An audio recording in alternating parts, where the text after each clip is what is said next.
Coming up, now more than 2 weeks into the strike, truckers may be losing the momentum, and the government is seeking more return-to-work orders, which will be discussed at a cabinet meeting. Russian President Vladimir Putin says the threat of nuclear war is rising, but that Moscow would not use nuclear weapons first. Plus, South Korea's football team is now back in the country. Fans show up at the airport to give them an enthusiastic welcome and show their appreciation for the team's efforts at the World Cup. Good morning. Welcome to Niday and Arirang. Our top story this morning, the trucker strike enters its third week. Now, the South Korean government in a cabinet meeting on Thursday will consider issuing an additional return-to-work order to certain groups of striking truckers. The executive order is largely expected to be issued to truckers working in the steel and petrochemical sectors. This comes after cement truckers were the first to be ordered to return to work last week. If the order is issued, more than 10,000 truckers could be called to return to work. This comes as the steel and petrochemical sector suffered more than $1.5 billion from November 24th to December 5th. Meanwhile, at the front lines of the strike, shipments are gradually picking up with some drivers returning to work. But the strike has already caused key industries major economic losses. Our Lee Kyung-eun brings the updates. The unionized truckers' strike is seemingly losing momentum. Signs of that, the recovery in shipment levels. At the country's biggest harbor in Busan, the volume of container shipments is now at pre-strike levels. The logistic hub in the greater Seoul area, Uwang Inland Container Depot, is seeing 20% of vehicles now in full operation, up from single digits earlier in the strike. Shipments of steel have recovered to 50% of the usual levels. The capital area and the Chungcheong and Gangwon regions are still seeing some gas stations run of fuel, but the shortages are not spreading further. The cement sector was the first to witness rebounding shipments, now at 90% of the usual levels. This comes as cement truckers who serve a government's return-to-work order invoked last Tuesday are partially returning to work. More are expected to return as the government ramps up pressure, conducting on-site inspections, which will lead to penalties if the truckers refuse to comply. However, this only comes after massive economic damage due to the 2 weeks of strike by truckers, calling for a permanent adoption of a minimum wage system that calculates their pay based on operating costs. The strike so far has resulted in a combined $2.6 billion of economic loss in the steel, oil, and petrochemicals industries. To prevent further damage, the Land Minister Won Yu-ryong hinted at invoking return-to-work orders for truckers in industries other than the cement industry. He said a cabinet meeting could be held in 2 days for the approval. The reason behind the government's hardline stance lies in preventing the unionized truckers from regaining the momentum. Members of the truckers' union are blocking the gates of cement factories, trying to prevent shipments. Also in support of the striking truckers, construction workers associated with an umbrella union are joining the strike. The government has vowed police protection for those refusing to take part in the strike. Lee Kyung-eun, Arirang News. The global economy is expected to face slow growth next year of just 2.4%. That's down from an estimated 3.2% this year and the lowest since 1993, excluding the crises of 2009 and 2020. According to Bloomberg Economics on Tuesday, energy shocks as a result of the war in Ukraine will be factors. The Eurozone is expected to start the year in recession, with overall output flat as high energy prices and tighter financial conditions continue. Experts estimate the U.S. will see a contraction starting in the third quarter, with the Fed headed toward a terminal rate of 5% and unemployment climbing to 4.5%. By contrast, China is projected to expand more than 5%, boosted by the end of its zero-tolerance COVID policy, combined with recovery in the property market. The KDI forecasts South Korea's economy to slow down as well, mainly as exports continue to drop. Things are also looking gloomy for consumption, with falling retail sales and consumer sentiment. Choi Min-jung helps us look beyond the digits. South Korea is bracing for an economic slowdown, with growth decelerating mainly due to weak exports. The Korea Development Institute's latest monthly economic trends show sluggish exports for several of the country's key products. In November, exports dropped by 14% from the previous month. In particular, semiconductor exports fell by 30%. The decline was mainly seen in exports to China due to extended lockdowns and an economic slowdown. Other than semiconductors, exports of vessels, petrochemicals, and wireless communication devices dropped as well. Recovery in consumption also appears to be limited given falling retail sales and low consumer sentiment. November's composite consumer sentiment index remained far below the baseline of 100, standing at 86.5. October's retail sales dropped 0.7% on month due to a decline in sales for home appliances, furniture, communications devices, and apparel. On the other hand, the service sector witnessed solid growth of 5% on the back of improvements in accommodation and food services. Employment also increased in this sector as well, with around 153,000 more people newly employed in October compared to a year ago.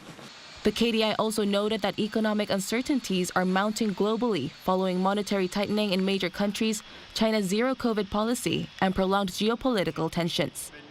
Choi Min-dong, Arirang News. Video game developer WEMIX's WEMIX crypto token will be delisted from 4 South Korean exchanges on Thursday following a court decision. A South Korean court on Wednesday denied an injunction requested filed by the cryptocurrency's operator to block the enforcement of a decision by crypto exchanges to delist the coin.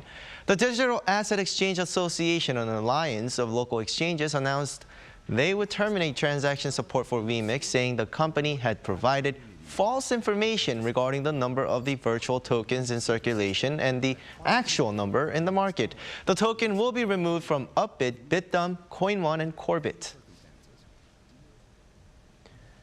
Russian President Vladimir Putin says the risk of a nuclear war is rising, but stressed that Russia would not use nuclear weapons first, seeing such a measure as a deterrence only. Our Lee Seung-jae has more.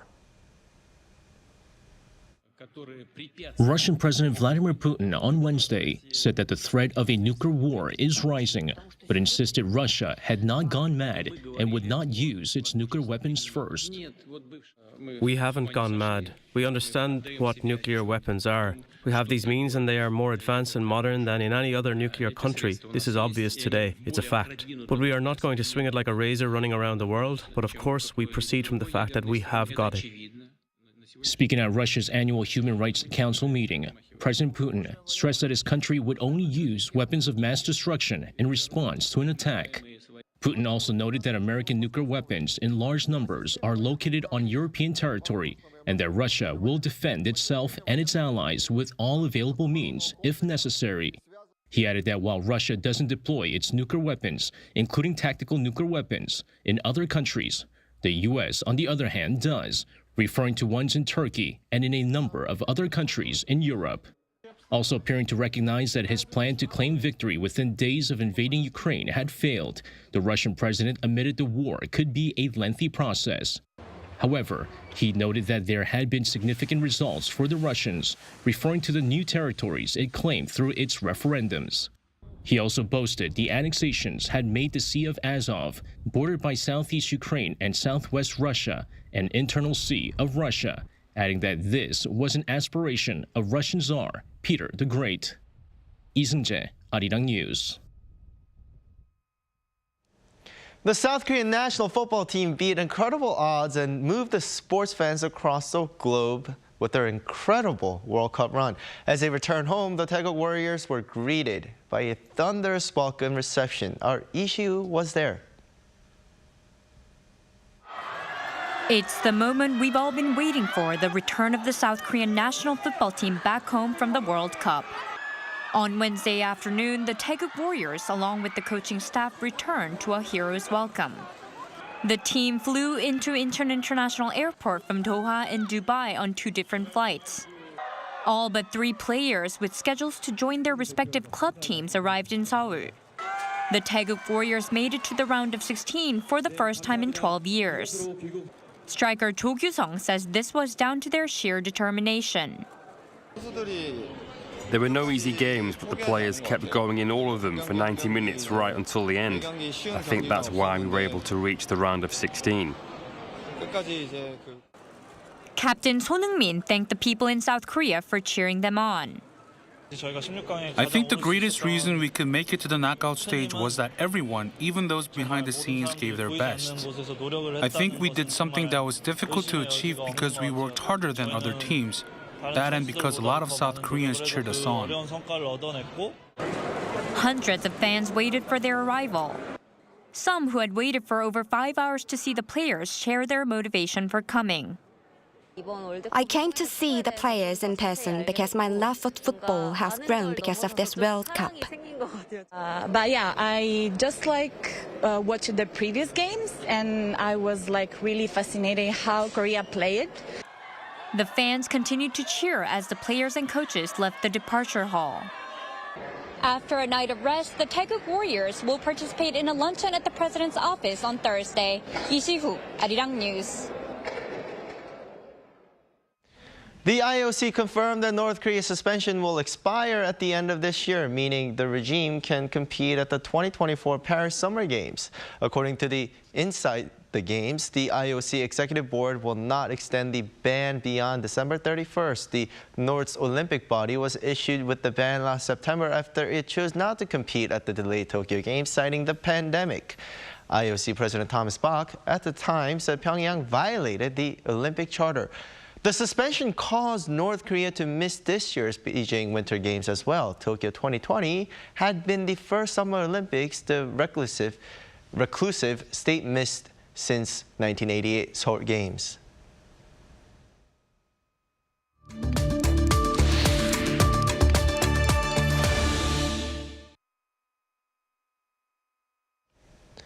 Now, for some time, South Korea and Japan have not enjoyed the best bilateral relationship due to a number of historical disputes. In 2018, South Korea's courts ruled in favor of victims of Japanese wartime forced labor, saying that they must be compensated by the Japanese government. However, Tokyo has denied responsibility. Instead, the Japanese government decided to retaliate, hurting South Korea's trade with Japan. That said, with a new administration in power now, Seoul is making an effort to improve the relationship. On Wednesday, the Ministry of Foreign Affairs met with representatives of the victims in South Korea's southwestern city of Gwangju. So is progress being made, and is the relationship headed in the right direction? We connect with Professor Kim Ja-chun, the Dean of Seogang GSIS. Good morning, Professor. Good morning to you, too. Now, while this issue can be approached diplomatically, the core problem lies with the country's courts, right? How much power does the government have in ensuring the current compensation issue is solved? Well, in principle, the executive branch doesn't have any power over the court. Judiciary branch, because South Korea is a democratic country, and there is this principle of separation of power. And the final verdict is out. The verdict of the Korean court, Supreme Court, is that Japanese companies would have to compensate the victims of forced labor. Otherwise, their assets in Korea would be seized. And the date of seizure is approaching.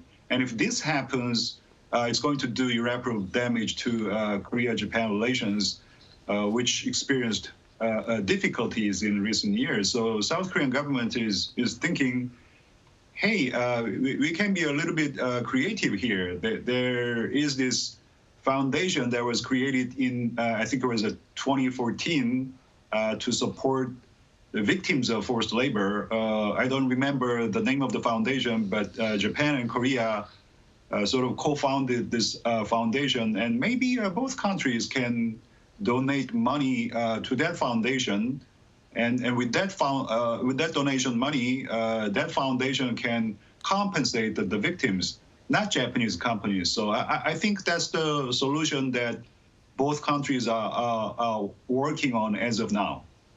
Right, but when we think of those numbers, I think it was, I can't recall the exact number, it was 100,000 per victim, but with not many alive at the moment, the Japanese government and the companies could certainly afford the amount.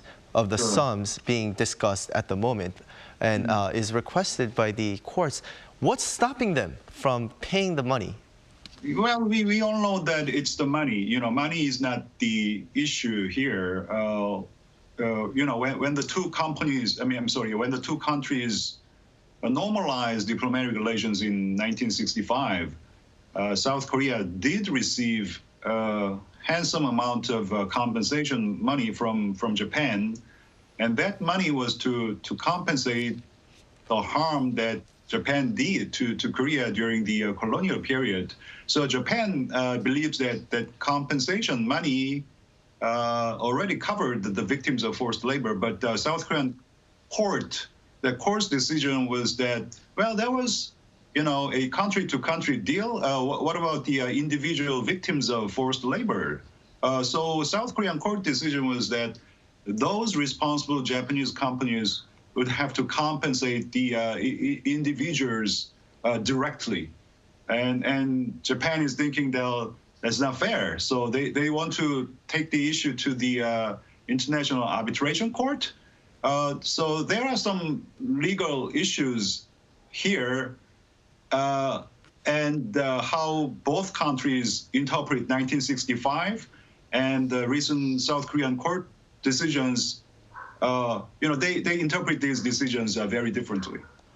Right, and like you said, it's a complicated legal matter, but at the moment, due to the recent escalating tensions on the peninsula, the relationship between Seoul and Tokyo seems vital to ensure stability in the region.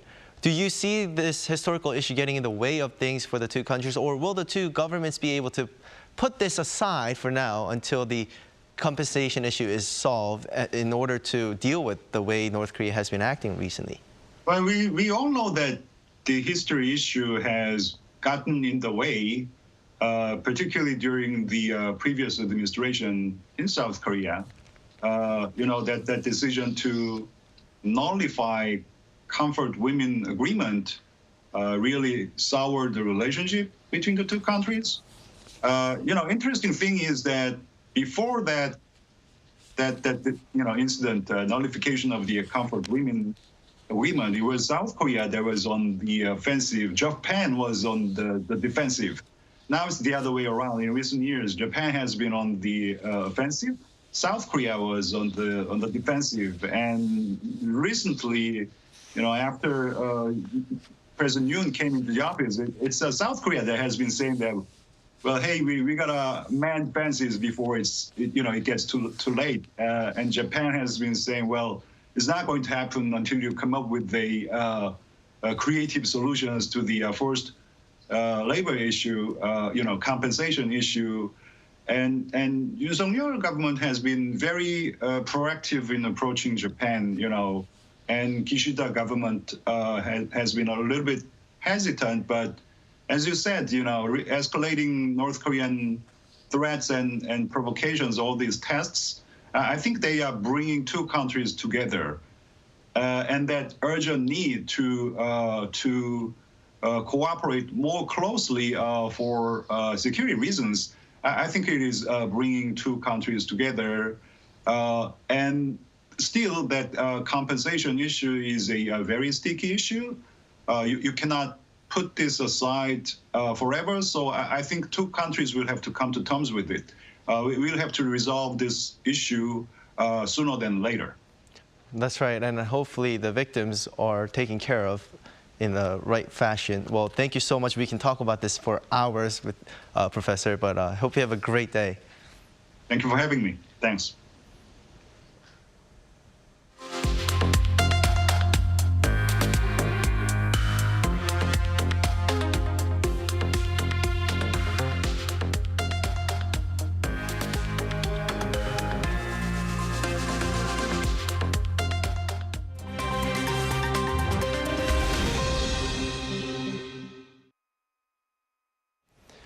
From the latest updates from the Qatar 2022 World Cup, we now turn to our Matthew Ashley standing by the Arirang newsroom. Good morning.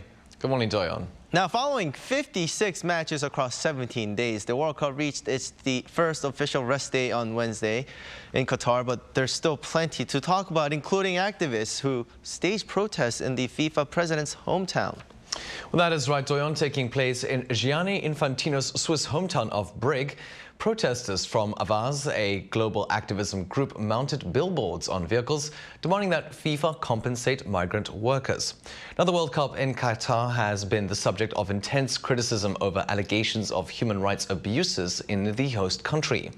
Various human rights organizations estimate thousands of migrant laborers died on construction projects since Qatar won the right to host the tournament in 2010. Qatari officials have disputed this, however, with the World Cup chief Hassan Al-Thawadi putting the figure at over 400 as the country prepared for the tournament. FIFA has not made any comment on the protest, pointing instead to a workers' fund that Qatar set up in 2018 to pay wages to workers in cases of late or non-payment from their employers. Now, staying with FIFA President Infantino, in an appearance on FIFA's official channel, the 52-year-old claimed the Qatar 2022 World Cup group stages were the best ever, and that the remainder of the World Cup is very promising. Now, this comes after a number of shock defeats that saw Saudi Arabia topping Argentina 2-1, Japan beating giants Spain and Germany, and South Korea winning 2-1 against Portugal. Meanwhile, Belgium's national football team captain Eden Hazard has announced his retirement from international football. This after Belgium was knocked out of the World Cup in the group stage last week. Now, despite having scored 33 goals across 126 national caps, the 31-year-old failed to find the back of the net at this year's tournament. The Real Madrid player made his debut for the national team in 2008 and was part of the squad that came third at the 2018 World Cup. The announcement on Wednesday comes 6 days after Belgium coach Roberto Martinez stepped down from his position. And finally, a lookalike of star Brazilian player Neymar Jr. has caused a bit of a stir in Qatar. Dubbing himself Ney's lookalike, Egon Oliveira is almost identical to the Brazilian forward.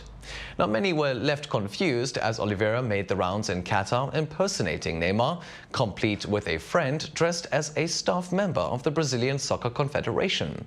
Now, his likeness even caused a Puma store in Doha to temporarily close as hundreds of people gathered to catch a glimpse of who they thought was Neymar. The impersonator also managed to get all the way onto a football pitch before a match, fooling security guards with his resemblance. But this is nothing new to Oliveira, as he makes money from acting as the player's double in commercial shoots.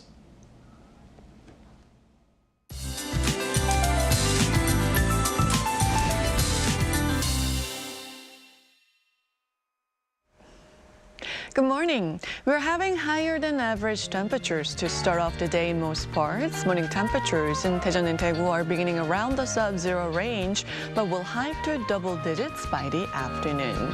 Blue skies to start off the day, but inland regions will be seeing patches of fog, while the east coast and parts of Jeollanam-do and Gyeongsang-Namdo provinces, including Gwangju and Busan, are under dry weather alerts. So fire safety should be a priority inside and out. Also, Daegu is having bad air quality this morning, but that should improve as the day goes on.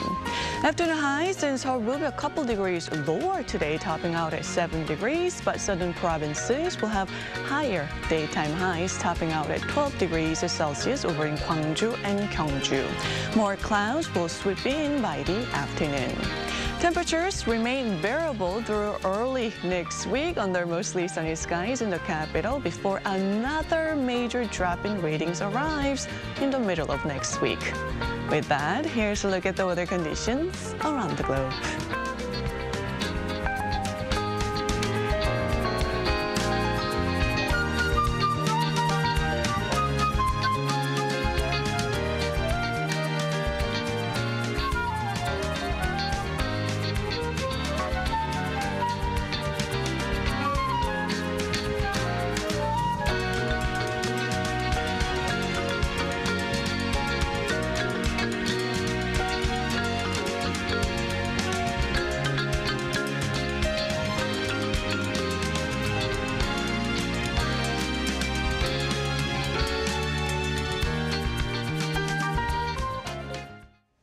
And that wraps up today's New Day at Arirang. We'll be back tomorrow for our Friday's edition at the same time. Please stay with Arirang News, though, for more updates throughout the day. Have a lovely day or evening wherever you are, and take care.